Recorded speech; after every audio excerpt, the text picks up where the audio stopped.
I just want to show you a video, which is the actual NCAP safety testing. When a pedestrian is coming at a certain speed and a car is moving at a certain velocity, and how the perception or how the control takes place, and how the autonomous emergency braking happens. So if you see here, at 35 kilometers, it avoids a crash. But at 40 kilometers, unfortunately, it cannot avoid the crash. So the system reduces the speed to 16 km per hour. Now, where do these values come from? So they come from the NCAP, conditions. So, as Sujith already spoke, time to collision has to be around less than whenever.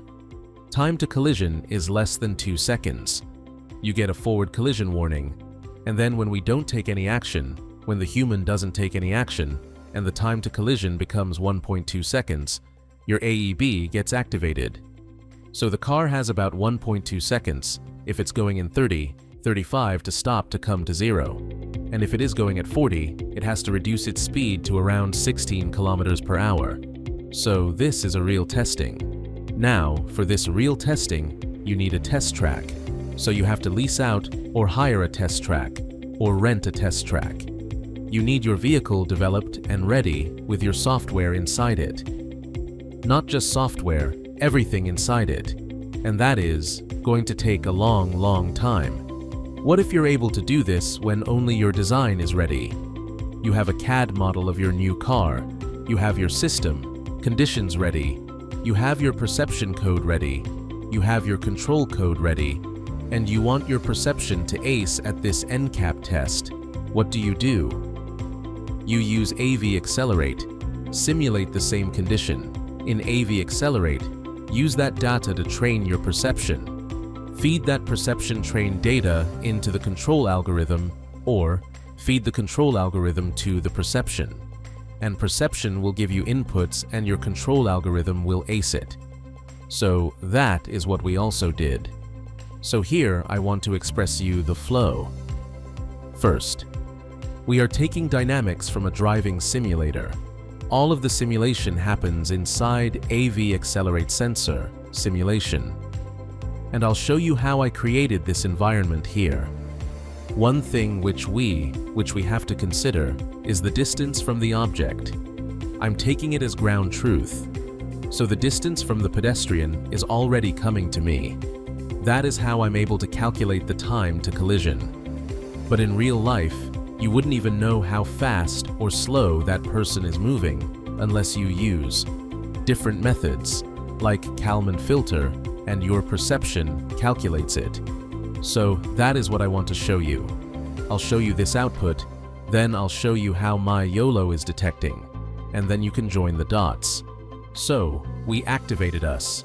We start the vehicle. The vehicle goes and achieves a constant 30 km per hour velocity.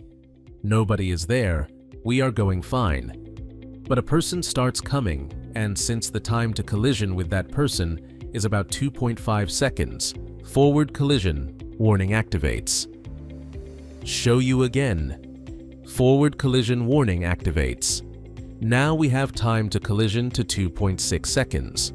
But still, if the velocity is not decreasing, which means the human is not interacting with the vehicle at around 1.5 seconds of time to collision, AEB gets activated and the velocity drastically comes down to zero. Because if you are moving at 30, we are supposed to come down to zero. If you are moving at 40 again, as I showed, you're supposed to reduce it by 60. So, I hope this is clear also. These are the inputs coming from SCAD. Inputs which scale is taking. And that is why if you see here, SCAD gives throttle 1, and we start when forward collision warning happens. No control is taken by the human. So that is why throttle is still 1 at forward collision warning.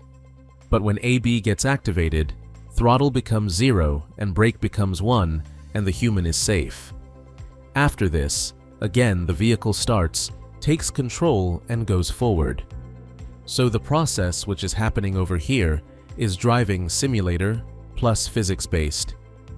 Sensor simulation comes from AV Accelerate. We have a perception block which you need to have in real life. But this is a black box. This is proprietary with whatever OEM is trying to do. So we are not going into that.